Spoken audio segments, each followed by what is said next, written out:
আর polycystic ovary তো একটা last জিজ্ঞেস করে কী করে সারবে, জীবনে সারবে না। তো এই পলিসিস্টিক ওভারিরেই কিন্তু ভয় নেই, যেটা বললাম ক্যান্সার ফ্যান্সার। কিন্তু একটা মেয়ে ধর মনে করলো যে 30 বছর বয়সে দূর মশাই আর কতদিন ওষুধ খাবো না, তার কি হবে? দুটো রোগ হবেই, একটা হচ্ছে ডায়াবেটিস আর ব্লাড সুগার বাড়বে, আরটা হচ্ছে হাইপার টেনশন, ব্লাড প্রেশার হবে।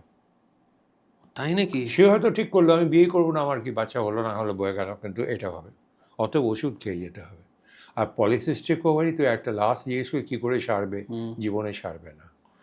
সে জন্মেছে পলিসিস্টিক ওভারিটা থেকে যাবে, সেটা তাকে কন্ট্রোলে কি করে রাখবো, হরমোনাল লেভেলসগুলো কন্ট্রোলে থাকবে, সেটাই হচ্ছে আসল কথা।